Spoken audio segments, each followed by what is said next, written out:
Welcome to Writer Pants on Fire, where authors talk about things that never happened to people who don't exist. We also cover craft, the agent hunt, query trenches, publishing industry, marketing, and more. I'm your host, Mindy McGinnis. You can check out my books and social media at mindymcginnis.com, and make sure to visit the Writer Pants on Fire blog for additional interviews, query critiques, and more at writerpantsonfire.com.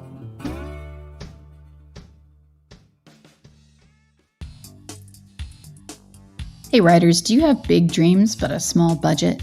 Get your website done for under $500 by a Kenyan web developer. Half the price, double the quality. Our friends at DevKenya are building a platform to connect Kenyan web developers with those who need a website at a competitive price without compromising on quality. Go to devkenya.com and sign up for their waiting list. Use the coupon code DevKenya for writers. That's DevKenyaForWriters. Use the coupon code DevKenya for writers for 15% off your first website. We are here with Melanie Smith, who is a former actress who was on Seinfeld as well as the World Turns. And she has moved on to write a book called Unfinished Business, which I was particularly interested in because it deals with past traumas, especially dealing with your own behavioral patterns and overcoming your own long-held beliefs that have been holding you back. And one of the things that I specifically really like about this book is that it is kind of aimed toward an audience that is a little bit older. So 40 to 65, people who are just kind of carrying around their baggage that we've been building up for our entire lives. So let's just start, Melanie, with you telling us a little bit about yourself and how your career transformed from acting into becoming a writer and a life coach. I was out in Hollywood completing a series with actually my best girlfriend, Nancy McKeon. I was offered a new series, but my son at that point was about 4 years old. And I really felt at that point that I wasn't being a great mom or a great actress, because when I was with my son, I was thinking about my work. And when I was at work, I was thinking about my son. And I finally just said, I think I need to retire and be a mom. People said, how did you make that decision? But it really wasn't. It was a very deep commitment to my child. But prior to that, I had been doing so much work on myself and on my inner emotional life and my past. And the work that I was doing and the teachers that I was studying with and the practices that I was activating in my own life became so profoundly meaningful that in some ways I was getting more joy from that work than I was from the acting. When I decided to leave the field of acting and raise my son, it was just a natural transition for me to open a wellness center, which I'm very, very proud of. We became one of the top 3 in the United States. We worked with people in all different parts of the world and actually all different parts of the globe, educating them in how to live their best life and how to evolve spiritually, emotionally, physiologically, biologically, intellectually. And that was just this natural transition. And once that came into my life and became tremendously successful, and at the same time, I got to have my son with me all the time, it just was a natural evolution. I don't know, it was pretty seamless. Can't imagine the pressures of the entertainment industry on the film and TV end. Obviously, I'm a writer, so I operate in a different field. As a female, when you're a writer, looks-centric isn't quite as much of an obstacle. Aging isn't quite as much of an obstacle. But I can't imagine having to balance the hustle of being in the entertainment industry, also being a female, trying to be a mother, and some of the stress and the fallout and just the emotional turmoil of that. One of the things that Unfinished Business talks about a lot is past trauma and healing past trauma. We carry around so much. It's amazing to me. I'm a big fan of therapy. I think last summer I was probably going once a week. It was just where I was. It's amazing to me the things that you don't realize you're carrying around with you. I had a great childhood, idyllic. I think about my childhood and just really doing really well right up until adulthood when I went through a divorce and all of those things. It's amazing the things that you don't realize, even if they're not necessarily traumatic, but things that you don't realize affecting you and shaping you when you're young. It's really fascinating that you said that about having an idyllic childhood. One of the things most of us think that our childhood, because it wasn't overtly traumatic, that nothing happened to us. Mhm. But we have to understand that chronic traumas, not just acute traumas, but let's say we had an incredible family life, but our father was disappointed in us every single time we brought a bee home, but didn't shine a light on the fact that we were masterful artists. We may have had families that were very, very close, but maybe siblings were pitted against each other. Not in a negative way, in a fun way, but we don't know the way the internal makings of a child take things personally, right? So if you have one sibling that's incredible at sports, one sibling that's incredible at science, say, but the parents really do honor academics over athleticism. You see how there's an imbalance and there's an emotional and a slight dripping of trauma that happens on a daily basis where they feel like they're not winning in that arena of their life. Also, you may have a child that has an incredibly close relationship with both parents, but is being traumatized at school on some level. Maybe the kids are teasing them. Maybe they feel alienated just because naturally they don't belong in the community that they're evolving in. So when we go back, and this is part of the work in the book, when we look back on our life, we're not just looking at the big, broad strokes. We want to look at the messaging we got, and not only with words, but with modeling. So, for example, you may have a mother or a father that behaves in a particular way. And I've had this in both sexes where either the mother was diminished in her role or the father was diminished in his role. And you can take some of that on behaviorally yourself into your own personal belief system. And that may make you act towards any goal you want in life to be more diminished.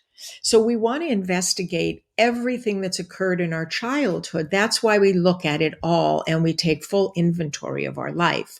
Trauma, heartbreak, loss, and grief is not just caused by the great events in our life. It is caused by even the slow dripping of anything that might trigger, overwhelm, or freeze the nervous system. Yes, it's almost like a repetitive motion injury. Yeah, there you go. Like wearing you down. That's exactly right. I worked in a public school for 14 years, and I never want to be a teenager again. Man, it's like some people talk about high school being, the best years of their lives or how wonderful it is. And I enjoyed high school, but I never want to do that again. And in particular, that terrible transition of middle school, junior high, I think is just a terrible, terrible time to be alive. We all have to go through it, but you were talking about the things that we don't necessarily recognize as being traumatic. And of course, there are those recurring events, beliefs, or modeling, like you were saying, that we come up against. As an adult, I can look back and I can tell you a just defining moment for me as a human being, but also I don't believe that our personalities can change, but certainly my viewpoints changed greatly when I got a bad haircut in 6th grade. I grew up very small town, very rural. I'm from Ohio. And I was just a kid that was confident and I got good grades and I was athletic and I had friends and my parents were social. So, I was clicking all those boxes, and I was a cute kid. Like, everything was fine. My life was really good. I had a high opinion of myself, like in a confidence way. But I also, looking back, needed probably to be knocked down a peg or two. And I got a really bad haircut in sixth grade. And it was just this cross section of everything went horrible. I had just turned 13. All of a sudden I had boobs, which at 13 was not cool. No one else had them and the boys were terrified. And I was tall. Everything blew up. Like, I had the body of like an adult in sixth grade. I had chopped my hair off really short, and I suddenly had horrible, horrible acne. On the social scale of small towns, tumbled so far. It was really interesting and changed me dramatically. I think I would be a less kind, less empathetic person if that had not happened to me. I ended up at, near the bottom of the social scale all of a sudden because people didn't really know what to do with me. Had to climb my way back out of it over the next like 6 years. And it changed me greatly. And I'm really happy that it happened because I think I probably could have become a fairly insufferable person if I hadn't been on the other end of the social scale, especially in junior high. So those years, those terrible, terrible years, what are your thoughts on those? Well, I think that's such a great point. We are wired as humans for survival and acceptance. And in the book, I also talk about what I call acts, right? Acceptance and approval creates tricks. So we, by nature, adopt masks and acts so that we will be accepted into our tribe. If our tribe rejects us, we die. That's the way the brain is wired, right? So I don't know if you remember the movie Mean Girls. Yep. Right? Amy Adams' character, starts to get heavy, right? And she's in a panic of terror because her act was the pretty one. I address this in the book because our acts are not who we are. If we truly are tethered inside of ourselves, bad haircut, bad skin, we all went through it, right? Yep. Something happened to us as we evolved. Some people got pretty all of a sudden. It worked in reverse, right? So one of the things that I address in the book is, yes, it is the awarenesses and the shifting of our existence and how we're treated by our tribe and what evolves from that and what acts we take on. But it is also, how do we learn to love ourselves just as we are, no matter the condition or the circumstance? When we start to identify why we are the way we are, we start to remember the original self. Again, I'll give you a simple example. A young person that has a dream of becoming a singer or an actor or a fine artist, but the mother and the father are both doctors. Mm-hmm. And that person reduces a spiritual journey of purpose and calling on the earth so that they can fit into the tribe. I'll go to school and be a doctor. I won't follow my soul's calling. Mm-hmm. That is also an injury to the soul. And these are the things that this book is trying to unearth. Who are you originally? What is it that took you off course, right? I talk about reflection and refraction. What is it that marred the smoothness of our soul journey and made our light start to fragment and shoot in directions not intended? Mm-hmm. That too is traumatic. It isn't just these big PTSD events. We are trying to know ourselves at the deepest level so that we can design the life that is truly in alignment with who we are authentically. I have people come to me all the time in my practice who are incredibly successful, top 1%. Mm-hmm. And they will say, but I am not happy, because they're not really on their journey. They became successful at something they fought hard for, but it isn't really in alignment with who they were born to be. Mm-hmm. That too is traumatic. That is a heartbreak. That is a loss. So, and you said something earlier, when you talk about being an actress and juggling how you look and how you present yourself to the world and balancing it with family and balancing it with being responsible to your schedule, etc. One of the things that people don't understand in a world where everyone is looking at you, you are so locked into your identity and your image that as that starts changing, that also becomes a loss issue. Mm-hmm. When great beauties or leading men start to get old in age, they struggle emotionally because who will I be if I don't have that? Will I still be loved? Will I still be accepted? Or am I going to be rejected? So even the things that are great rewards in life can flip and turn into great losses. Great losses can turn into wins. And this book is really to help you diagnose the way you're existing, how close it is to your authenticity, and what it will take to get you on the specific rails so that you move beautifully, smoothly, and rapidly in the life towards your calling and purpose. You mentioned PTSD, and Yes. I think it is really interesting to talk about that subject because I think the term really entered the common lexicon in connection to veterans and Yes. people that had been to war, people who had been severely injured, lost limbs. And I think that's how most of the population came to be aware of PTSD in the first place. And so we think of PTSD as being a singular event or something truly horrific. And I believe in the DSM, in order to actually be diagnosed with PTSD, you have to have either witnessed a death or been close to death yourself is one of the requirements. I think there are others, singular events, but also quite horrific.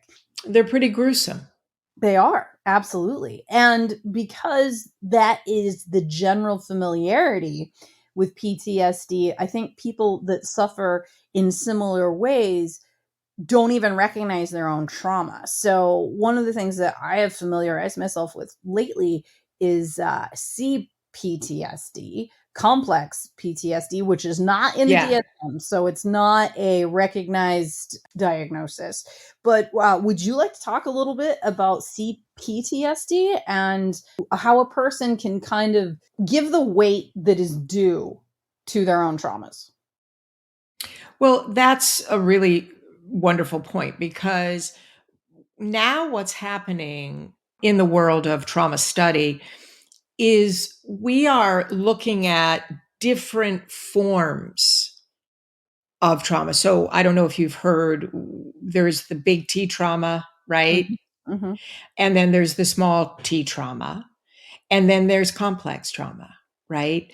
So when we look at children's exposure to small events that are cumulative, we're talking about a complex trauma. When we look at big T trauma, which is PTSD, and then small T trauma, which is what I talk a lot about in the book, which I believe includes heartbreak, loss, and grief. Mm-hmm. I'm sure you've read the ACE studies and how many childhood events have impacted most all of us. Complex trauma, I like to think of it almost like how moss gathers. And by the way, I do want to make a note here. Trauma is not just what has happened to you. Trauma can also be caused by what hasn't happened to you. Mm. Okay. If you are growing up in a household where you never have a parent home, I talk in the book about one of my clients who, when they were 9 years and younger, had to take responsibility for everything that occurred in the house. If something broke, she had to figure out how to fix it. If she needed repairs, she'd have to try to find the money and wait for the repairman and miss school. So these are also things that beneficially never happened to her. She didn't have the support of a parent. She didn't have somebody who protected her. She didn't have somebody who balanced her world. She didn't have somebody who helped her with her homework. Now, in that vacuum of that growth as a child, she didn't have something else to compare it to. Like, oh, they have that or they have this. But in her vacuum, there were things that were missing from her development. Mhm. That is trauma. That is complex trauma. When we look at the events that happen to children, even parents that can be loving, but maybe somebody consistently has a temper, or the parents didn't talk to one another and made the children feel very alienated.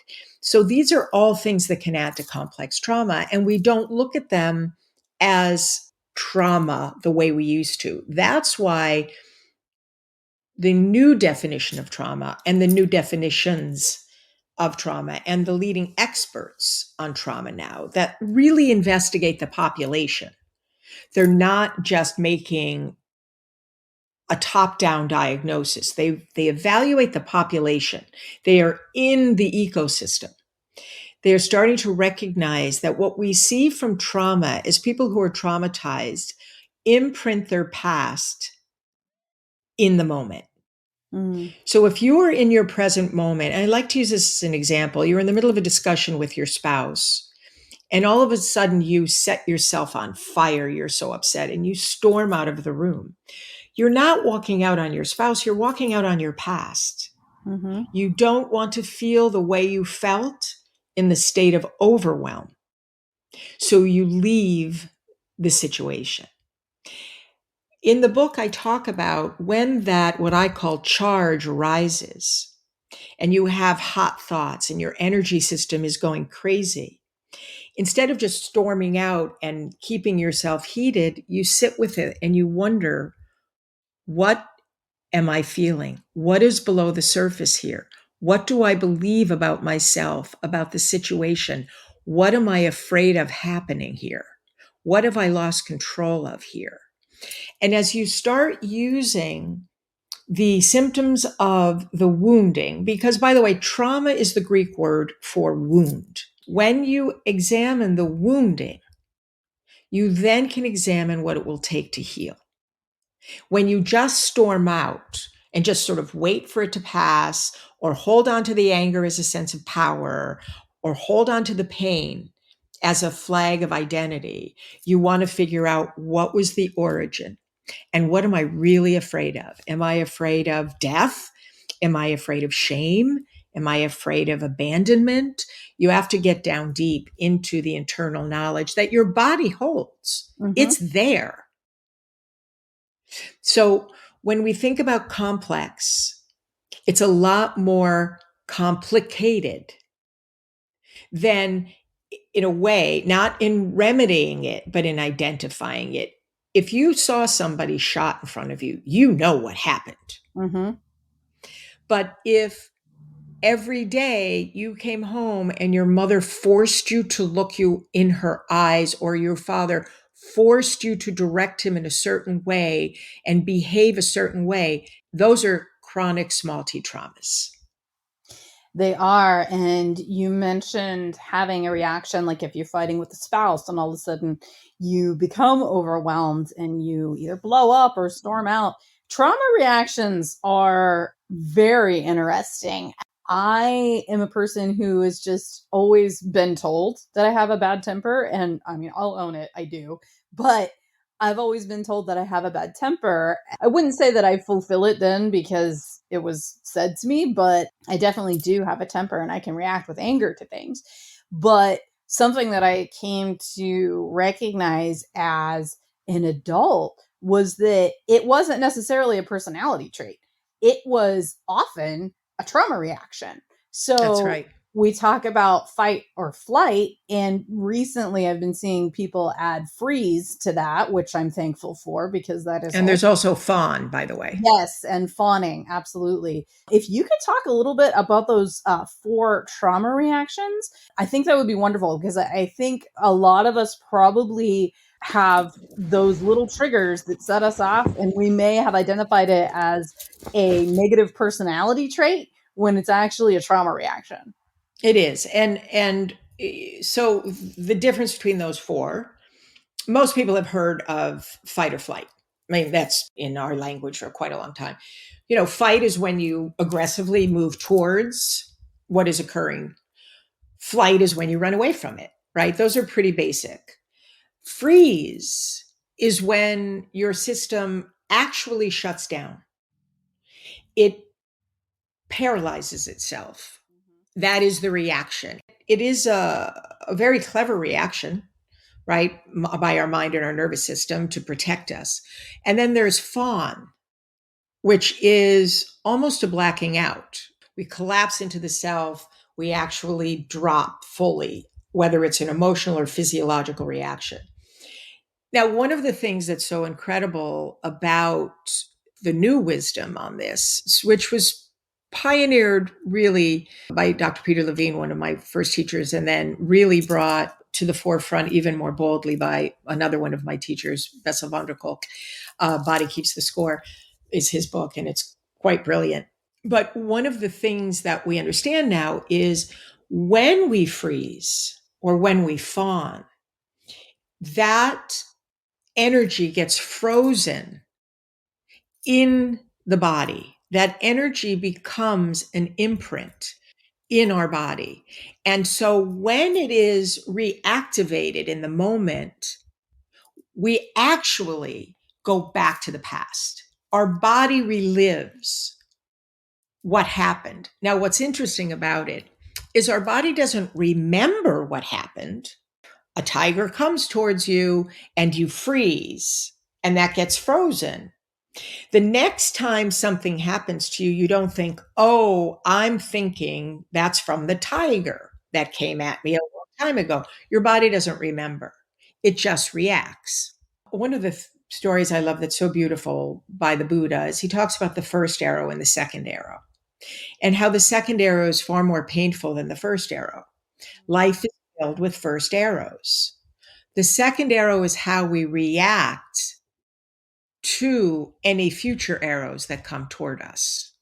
If we are still stuck in the emotionality, the pain, the memory, and the energy of the first arrow, the second arrow is more painful because we're braced in the terror of it. So when we have experienced trauma and we freeze or we fawn and that energy is still trapped in us, every time something, trigger warnings, right? Yeah. That's the new buzzword.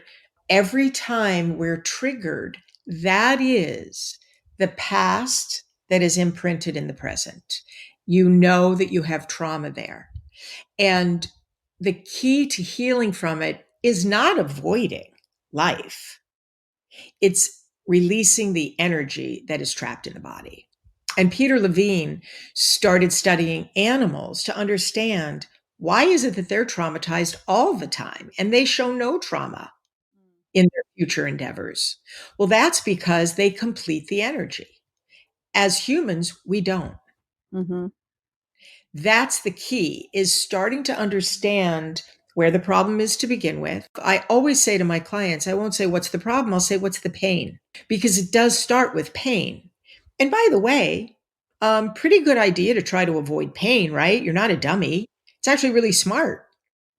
But we also have to be able to complete that reaction to it. So the next time something presents itself, it presents as the first arrow, not the second arrow. When it comes to those 4 trauma reactions, the fawning one, is that something in your experience that tends to appear more in women? No, I think it appears across the board. Okay. I think there's just as many men that fawn because it's not an intellectual decision. Mm-hmm. It's not like, oh, I'm macho, I'm not going to fawn, I'm going to freeze or fight, right? It's really what your nervous system decides and your mind collaborating decide to do in the moment to protect itself. It's very involuntary. Mm-hmm. They've done studies on situations, shootings, so on and so forth. And they've studied people that were in the group. Why were some traumatized and why were some saddened or brokenhearted or emotionally responded to the situation? Mm-hmm. The ones who were traumatized froze or fawned. The other ones moved into action. Hmm. That's So really when we freeze or fawn, we tell ourselves in a subconscious way, we don't know how to manage what's coming at us. When we flee or we fight, we move into action to try to complete it. We feel more empowered. hmm. That's really interesting. I hadn't thought of the fight or flight as being action, freeze or fawn being inaction, but yeah, they absolutely are, aren't they? Yes, absolutely. Yeah. Some people will just identify I either flight or I freeze or I fight. Can people exhibit different trauma reactions to different situations? 100%. You may be walking down the street and somebody comes at you to get your wallet and you bolt. But you might be in a room with a familiar face and they go to assault you and you freeze. Yeah, So, what is the amalgam of emotions that are occurring in the moment?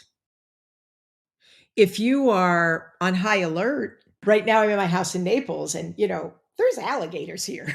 I mean, you guys, it's not a myth. Like, they're here. And so are bears and so are panthers, right? So if I'm just walking out of my house, la, la, la, innocently, and all of a sudden I see an alligator, I might go into a freeze. But if I walk out of my house and I'm like, oh, yeah, that's right, I have to keep my eyes open for alligators, and right, I may be like, got it, out of there. interesting. So it depends on the state we're in. It depends on the amalgam of emotions that are occurring inside of us. And this is why I'm saying it is involuntary. You can't say to yourself, okay, I got it. Now, from now on, if anything traumatic happens to me, I am fleeing or I am fighting. You don't know. It's not up to you. You go into, and it's interesting, they've done studies on what happens when your heart rate and your blood pressure go really high. I think Malcolm Gladwell really talks about this in, I forget which one of his books, it might be Outlier, but the fact that we go into an autistic mind, we don't stay present, we don't stay conscious. We are in our primitive reactive state, but we can go into a mind that is not our own in normal circumstances. Mm-hmm. Yeah, the amygdala is incredibly powerful. I had some very odd experiences last summer. I went off of my depression medication and I did it correctly with the tapering and everything like that. And I had been off of it for, I think, 3 or 4 months. And then all of my symptoms came back. And with a greater charge than usual. And I was having trauma reactions to, like, I mean, everything. It was crazy. I was in a lot of therapy, dealt with things appropriately, but it was amazing to me. I am a logical, rational person, and I could talk myself a little bit out of complete and total panic, but I knew I wasn't in any danger in certain situations where I would be triggered. It's like, you're okay. Like, it's okay. You're not in danger. But my amygdala is like, yep, there's a tiger. Yep, there's a tiger. We got to go, you know? And it is amazing. Like you were saying, no, it's not a conscious choice. I was able to logic my amygdala down a couple of times, but that took like training and work. It does take training and work. It takes being able to identify the pre triggers also. For example, oh, my fingertips are tingling. I think my nervous system is activated and I'm about to have a reaction. And the other thing I want our listeners to realize is when we are taking medications, those medications shift the chemicals in the brain. When you come off of those medications, your brain needs anywhere from a few months to a few years to re regulate. So, oftentimes, when people come off of these medications, whether they're antidepressants, benzodiazepines, etc., the brain is still trying to figure out how to rebalance its own chemicals. And so oftentimes the reactivity is heightened. I had a client 2 years ago, I think it was, maybe a little longer. They were coming off several medications. And our work together, part of what I did with them was to remind them that their brain and their body was still recovering from replacement chemicals. About a year after we completed our work, I got a letter saying, I'm blown away by how right you were, because now I'm off everything and I'm having no reactions anymore because the brain chemicals stabilized. I do want to say this. Anybody who's on medication, please talk to your doctors about it. Do not take yourself, what Mindy was just saying about tapering, etc., is the best way to do it. And always staying in contact with your doctor, but being able to recognize that the brain and the body need to learn how to regulate itself, while you're recovering. They absolutely do. I want to talk real quickly about trauma and emotional regulation for creatives. So, this podcast is very much with a listener base made up of writers and creative people. We do tend to be emotionally driven. So, if you have any insight for people that are creatives who tend to have more emotional reactions to things, or even those of us that struggle. I mean, you know what it's like when you decide that you want to be in the entertainment industry, no matter what angle you're coming in, whether it's books, music, acting, professional sports, your window of opportunity and your statistics for becoming quote unquote successful are slim. And that is a hard thing to balance with, like you were saying, your path and what you want and who you want to be versus true possibilities and disappointment and all of the things that come along with trying to be a successful creative individual in the world that we live in today. So do you have any insights for that? Yeah, I do. Number one, just by nature, growing up in a culture that is so capital driven, a creative is often shamed. Why are you doing that? Nobody may. The chances. Why don't you go ahead and do this? You're such a smart blank. You're such a pretty blank. You're such a handsome blank. In my growing up, it was like being a doctor, be an accountant, be a lawyer, right? But what we have to remember as creatives is to untie financial reward with the act of creation. Now, those two things may ultimately come together. Okay. This is not a conversation about make it a hobby. But what it is a conversation about is, as creatives, we must create for the act of creation. If we don't create, if I'm not creating, I am diminishing myself. I don't feel my best. I'm not in my own bliss. I don't have an abundance of joy. But if I'm creating and attaching myself to an outcome, whether that is approval or monetary benefits, et cetera, I'm damaging the act of creation, which in itself is traumatizing because truth tends to be the goal for creatives. And we want our product that comes out on the other side to be our truth. Do not tie that to whether or not someone can monetize it, because they're separate. So if while you're a creator, you need to find other ways to support your lifestyle, that's one way to be able to balance that. So there's not pressure on the act of creation.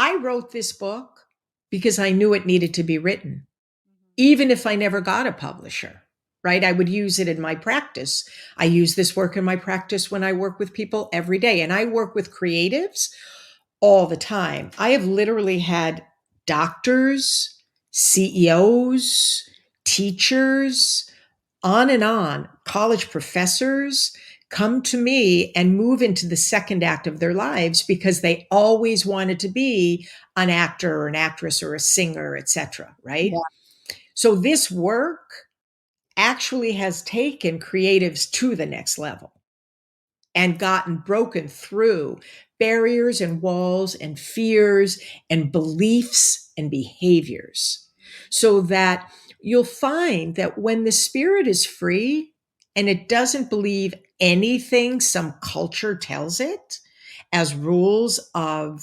society, you cannot believe the ability to manifest that all of a sudden presents.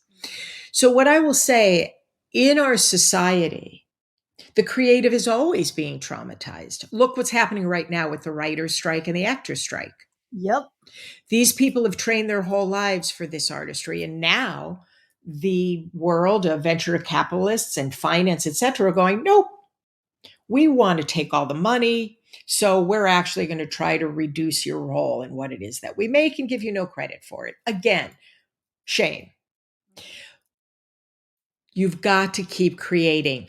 Don't let anyone stop you from creating. If you need to bartend on the side or work at a job that you love or find a side hustle or use another, let's say you're a creative, but you're also really organized and you can help somebody else in their organization and make, however many dollars an hour. And you do that and then you create the rest of your day and on your weekends until your door opens. But never diminish the purpose and the calling of creating because someone else hasn't told you they'll monetize it. Create because you're born to do it. Write because you're born to write.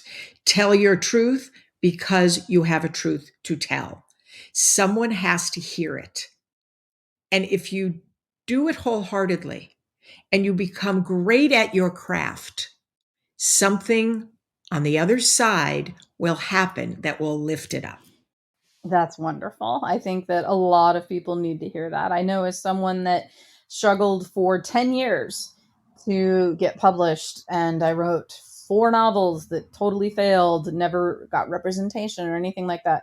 It wasn't until the 5th one and 10 years in trying to get a literary agent that I managed to do it. And just like you said, it was on the side, right when you're in the doctor's waiting room, right after I was working full time, right at night, like those little stolen moments is what got me through. And now I've been published for 10 years. So we're hitting equilibrium. See, and what I will say is also trust something greater. Yeah. Just because you want the door to be open right now, if that door opened, it might have worked out worse. Maybe that piece of material wasn't as brilliant as the one that came 4 rounds later. Yep, that's absolutely right. And I say that all the time when I talk about my writing. If the first book that I ever written had been published, it would not have been a good thing. It wasn't good. It wasn't ready. I wasn't ready. I needed 10 years. I had to become a better writer. There's no doubt about that. Absolutely. And we think we know, right? Yeah. But I'm the best right now, right? But the truth of the matter is, and this is something else this book helps you with, is learning how to trust. That trauma, heartbreak, loss, and grief will get in the way of trust. Yeah. So when you clear all that away, there's this beautiful spiritual saying, swaha, which means, and so it is. Where I am right now is where I am right now. I trust something greater than myself. I know that I'm not here alone. And I know that if I just keep allowing the magic that's in me to manifest outside of me, the within is the without, I will be taken on a journey. And probably a better journey than I ever could have imagined. That's the truth. Yeah. Last thing, why don't you let listeners know where they can find you online and also where they can find Unfinished Business, which released on August 8th? Absolutely. So for the book, you can go to Amazon, you can go to Barnes and Noble, any of the majors, but you can also go to unfinishedbusinessthebook.com and order direct from there. It'll link you to all the stores that are carrying it at unfinishedbusiness.com. To find me, you can reach me at workwithmelaniesmith.com, workwithmelaniesmith.com, or you can find me on Instagram at Melanie Smith Official.